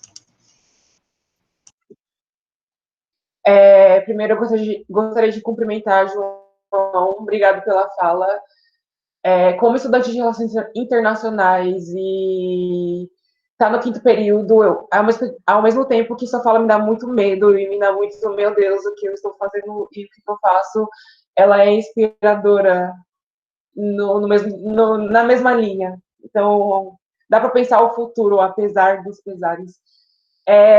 Eu também gostaria de parabenizar por estar em África, trabalhando em África, é a minha área de interesse, e tem uma rejeição, eu acho que hoje não tanto mais, mas uma coisa mais dos estudantes anteriores a mim, uma rejeição muito grande ao continente africano e trabalhar lá.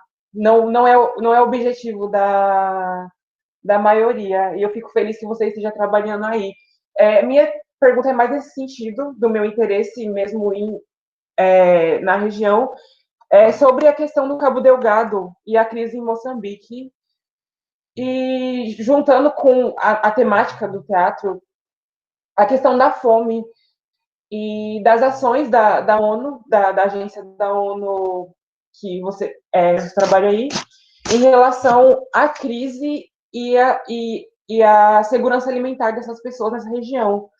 E mesmo antes do coronavírus, eu acredito que agora seja mais complicado pelas notícias, tudo complica, não só essa questão, mas antes mesmo dessa crise, como que a situação está se desenrolando, e até mesmo, não só a questão do terrorismo, do Estado Islâmico, mas uma crise alimentar que já estava se desenrolando antes por conta das mudanças climáticas e daquela nuvem de gafanhotos, do ciclone, de vários eventos que estão trazendo instabilidade para a região. Como que está sendo o trabalho nela? Minha dúvida é essa. Obrigada. Obrigado, Carlos, pela pergunta.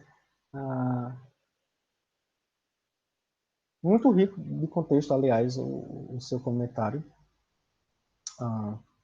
Infelizmente, eu não vou ter todas as respostas, mas naquilo que eu souber, eu vou compartilhar. Primeiro ponto, eu tenho ciência de que há um comitê que tem acompanhado de perto todas, diríamos, o direcionamento das nuvens de gafanhoto, que aparentemente vinha desde da região ali da Etiópia, né, Quênia, mais acima, ali no chifre da África, que tem descido e que tem, de fato, preocupado as autoridades, tanto governamentais quanto os organismos internacionais. Então, foi basicamente um dos primeiros comentários que eu escutei assim que eu cheguei aqui em Maputo, em metade de março, que era, olha, tem uma nuvem ali de gafanhoto e o nosso medo é que a gente não consiga deter antes do período de acasalamento delas, porque se aumentar, se isso acontecer, então vai ter um aumento exponencial na quantidade de gafanhotos que estarão circulando ao léu e comendo tudo que encontrar pela frente, né? Eu recebi um comunicado, existem vários grupos aqui via WhatsApp, do próprio PMA, de brasileiros aqui em Moçambique, que tendem a compartilhar, e eu lembro que teve alguma notícia de que já tinham localizado parte dessa nuvem na região do Malawi. O problema é que o Malawi faz fronteira aqui com o Moçambique, na região ali noroeste, ali perto da província de Tete. Então, é algo que as autoridades estão, obviamente, preocupadas, mas que está tendo devido monitoramento. Não sei de que forma eles vão conseguir solucionar esse problema, uma vez que, por conta do Covid, também muitas pessoas foram evacuadas, né? O segundo ponto é que, em relação ao grupo insurgente, é que eles já estão há algum tempo em Cabo Delgado, mas que havia poucas fontes confiáveis que publicavam essas notícias. Então a própria ONU ela não estava emitindo tantos alertas.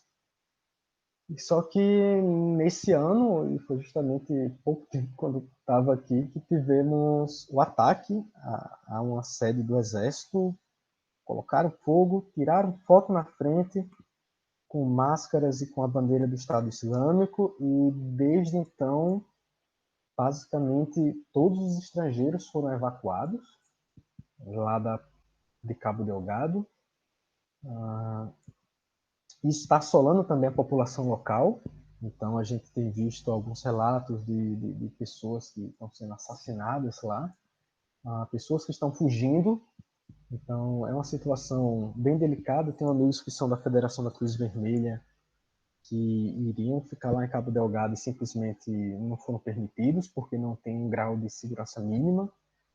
O órgão da ONU, o UNDSS, que lida com a segurança e a logística de profissionais, também está com sinal de alerta quase que no máximo para aquela região. Então, ficamos tateando no escuro nesse momento, né? Uma vez que já tem o Covid, agora tem um grupo surgente e tem um deslocamento, se esse deslocamento não vai gerar mais caos diante de aglomerações. Enfim, esse é o contexto, né, número 2. E aí, sobre o último ponto, que é assim, como estávamos antes do Covid em relação aos desastres ambientais, infelizmente é algo que temos que trabalhar, por isso que o PMA eu acho muito interessante ter essa abordagem transversal, não lida ali apenas com assistência alimentar, algo top-down, mas que traz uma série de complementos, ou seja, tem uma equipe de resiliência, tem uma equipe de emergência, tem uma equipe que fala de social protection, e assim, juntos, consegue criar o arcabouço necessário para multi-intervenções. Então, no caso da merenda escolar, temos o programa a nível nacional, temos programas em províncias que têm um foco maior em questões de gênero, para tentar mitigar o casamento infantil, e aí a gente também tem um projeto ali complementar que vai permitir que agricultores familiares possuam mais habilidades de estoque, ou seja, como vão armazenar o fruto do trabalho naqueles 6 meses, ou como conseguir prolongar. Mas, obviamente, quando a gente tem essas mudanças climáticas cada vez mais fortes, isso acaba fugindo do nosso controle, seja por conta de uma seca severa, seja por conta de enchentes, inundações ou ciclone. Então, é incrível como o PMA consegue, apesar de tudo, ter um alto nível de confiança no trabalho que faz e que é repassado também pelo governo e por outros governos. Então, assim, só para fechar o comentário, eu achei interessante que, eu acho que em meados de abril, saiu uma nota assinada pelos presidentes da França, Alemanha, Espanha, Holanda, Portugal, diretor da União Africana, diretor do Conselho Econômico da África Austral, que eu não lembro agora a sigla, da Etiópia, enfim. E eu acho que mais uns 20 líderes africanos em que estabeleciam a importância de combater o Covid na África e quais seriam os mecanismos necessários para fazer isso. E eles colocam o PMA como uma das agências líderes nesse tema, justamente por conta da sua capacidade logística, de ter vários escritórios dentro do próprio país, ou seja, a gente não tem apenas escritório em Maputo. Tem escritório lá em Sofala, em Tete, tem no centro, no litoral, no sul, enfim. Tem essa diversidade e tem a capacidade de entregar alimentos onde quer que se faça necessário, né? Então, é um orgulho que o PMA tem dele próprio, né, e de mostrar que é uma agência altamente operacional, ou seja, não são pessoas, a maioria não fica no escritório, no ar-condicionado, traçando de cima para baixo relatórios, ao contrário, né, temos uma grande quantidade de pessoas que estão de fato no campo, seja aqui, seja no Zimbábue, Iêmen. Se a gente abrir hoje a página do PMA para ver as vagas, são esses os locais. Quase não vai ter nada em Roma. Então, é esse o contexto. Espero ter respondido naquilo que estava dentro do meu alcance, mas é assim que as coisas estão ocorrendo aqui em Moçambique.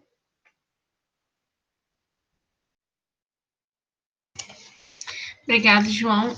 A última pergunta é da Isabela. Pode ir, Bela. Primeiro, queria aí parabenizar o João pela palestra dele, foi bastante enriquecedora. E também parabenizar pela carreira que ele tem, é bastante motivador a gente se deparar com pessoas assim. Mas a minha pergunta é para saber se tu sentiu alguma dificuldade de adaptação quando tu saiu da UEPB para atuar em outras instituições, principalmente fora do Brasil. E se nesses lugares que tu atuou e nos projetos que tu desenvolveu e que desenvolve, tu consegue enxergar alguma facilidade que veio como fruto da tua formação. É isso.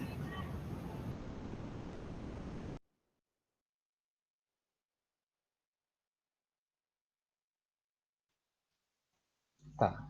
aos pouquinhos, né? Então,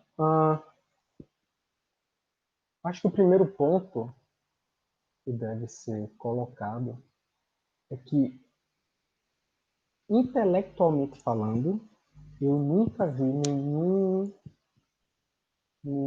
tipo de inferioridade entre aquilo que aprendemos na Paraíba e aquilo que eu vi, podendo dizer assim, no resto do mundo. Eu acho que, assim, em poucas palavras, é isso que eu tenho a dizer. Eu confesso que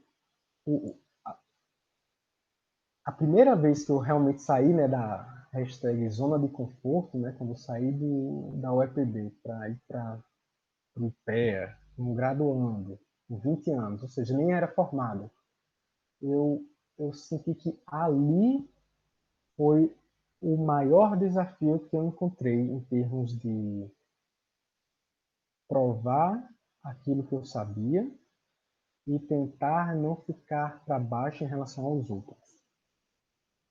Então, era uma equipe basicamente de 7 ou 8 estagiários, então tinha estatísticos da UNB e tinha pessoas formadas em relações formandas e graduandas em relações internacionais da UNB, da Católica de Brasília. E eu lembro que naquela ocasião o que me chamava a atenção em relação às pessoas de RI, REL, no caso da galera de Brasília, é que eles viviam muito no curto prazo.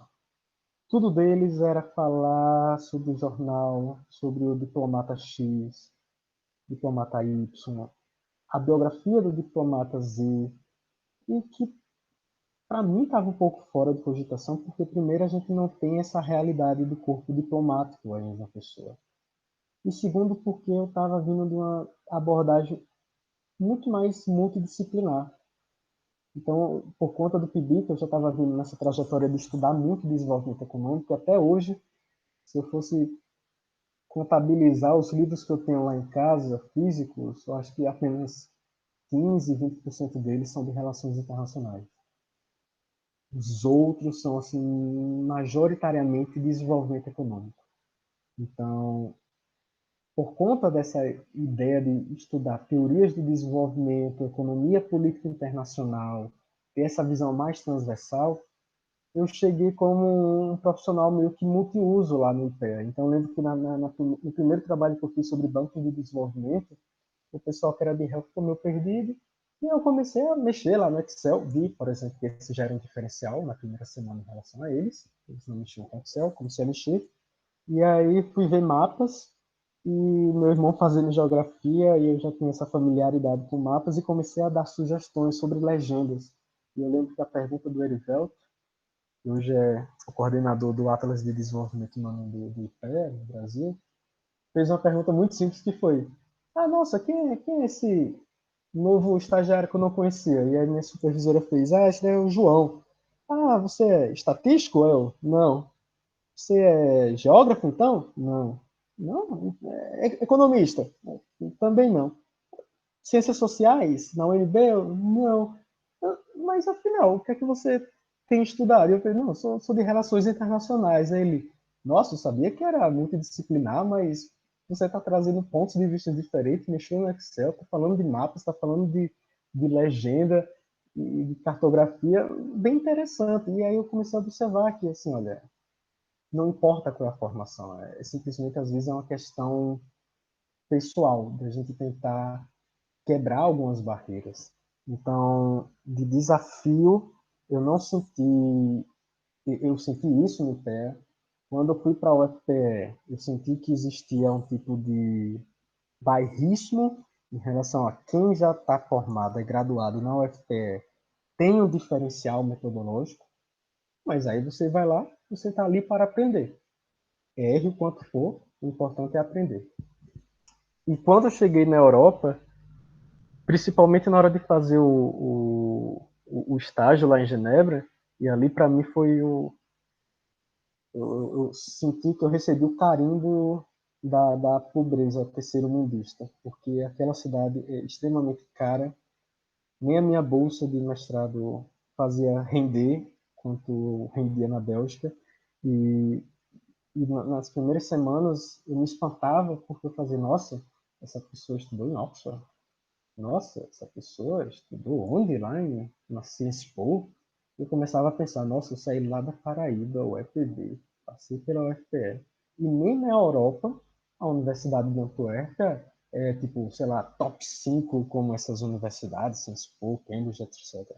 Mas tudo depende de como você faz uso do seu conhecimento. Então, conseguir vender a minha imagem como, olha, sou especialista de monitoramento e avaliação. Você tem algum estagiário nessa área? Não. Então, pronto. Então, vamos lidar com aquilo que eu tenho. Então, foi assim que eu consegui estabelecer meu espaço militar. E é assim que eu tenho feito em toda a ocasião. E é isso que eu sugiro para todas as pessoas. Obviamente, cada um segue a sua trajetória, cada um tem seus pontos positivos e negativos. Mas é tudo uma questão de como é que a gente pode vender o que temos para superar esses desafios e vender a imagem de profissional que temos, né? Então, não sei se eu consegui responder tudo, porque eu acho não os desafios. Tenho anotado aqui facilidades. Se você quiser reelaborar a segunda parte da pergunta, sinta-se à vontade, Isabela. No mais, obrigado pela pergunta.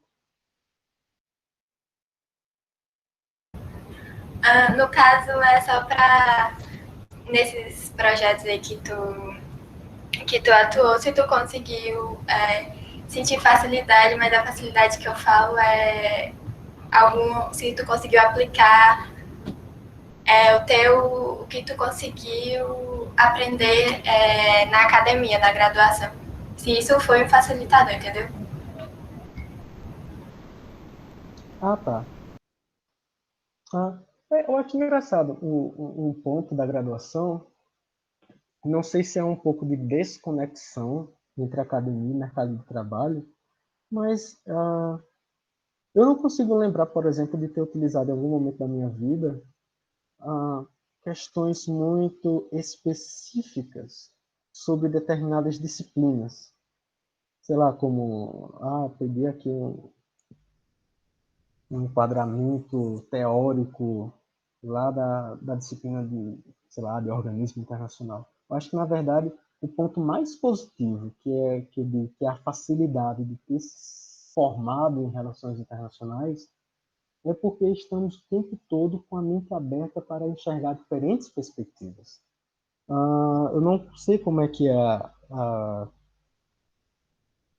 o cronograma, né, dos semestres na UFPB, mas, por exemplo, na UFPB, quando estamos no terceiro período da manhã ou no quinto da noite, o interessante é que temos o mesmo período histórico visto por 4 lentes diferentes.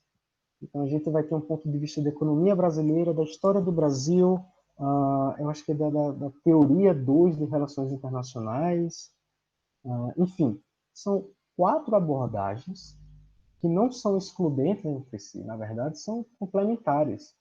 Então, é isso que o curso de Relações Internacionais consegue oferecer, que outros cursos talvez não consigam na mesma intensidade. Talvez ciências sociais consiga oferecer essa perspectiva mais plural, mas nos outros cursos, embora exista uma multiplicidade de caminhos que você pode tomar, seja no direito, na economia, mas são mais específicas para aquelas habilidades daquela carreira. No caso das relações internacionais, a gente consegue trazer isso como o ponto positivo. Não à toa, embora não encontramos vagas com o nome analista em relações internacionais, em todas essas vagas, do supply chain até o aviation officer, a gente vai ver que tem lá minimum requirements e vai ter uma graduação em relações internacionais como uma das possibilidades.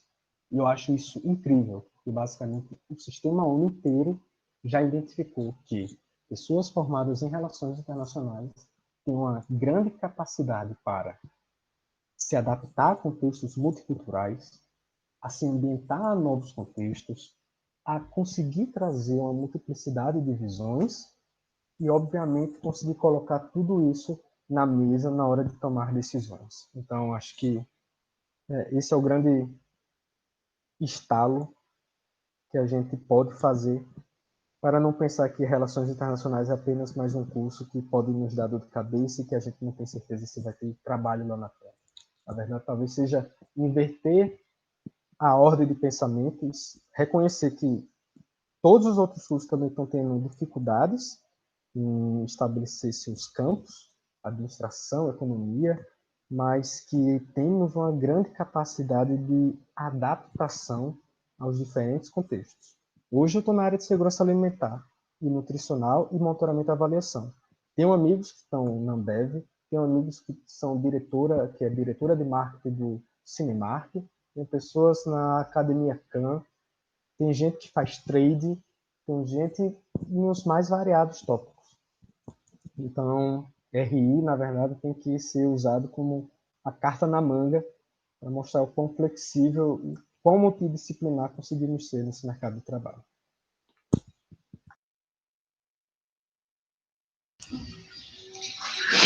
Muito obrigada, João.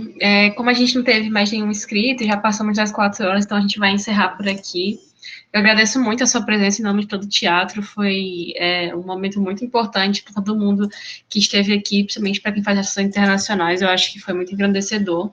Obrigada por compartilhar com a gente as suas experiências e que você está sempre muito bem-vindo dentro do teatro, então sempre que quiser aparecer, sempre que quiser vir para as palestras que a gente vai apresentar, enfim, está muito mais do que convidado. Muito obrigada novamente, porque eu acho que foi um momento muito legal para a gente ver, como a Isabelle disse, que existe vida após a RI, né? Existe alguma coisa que a gente possa fazer, que é seguir os nossos sonhos e realmente acreditar que a gente vai conseguir conforme a gente for se esforçando para isso, né? Então, foi muito bacana ter esse momento aqui com você. Se ninguém tiver mais alguma pergunta, eu acho que ninguém publicou mais nada, então a gente encerra por aqui. Lembrando que os certificados podem ser retirados lá no sistema, então quem se inscreveu é só acessar assim que a professora liberar a frequência e baixar por lá o certificado. Qualquer coisa, vocês podem entrar em contato por e-mail, pelo e-mail que eu mandei para vocês. Ok. Obrigado pelo convite, Bia. Desejo uma ótima tarde para todos. O que precisarem, eu deixei o e-mail. Pode adicionar também redes sociais. Não vou ser o cara que vai estar postando muitas coisas profissionais, não, tá, gente? Eu posto muitos memes. Mas, enfim, no que precisarem, a jornada é longa e é sempre bom ter pessoas para compartilhar ideias, carreiras, etc. Tá bom? Sucesso para todos. Obrigada, gente. Boa tarde, até a próxima. Tchau, tchau.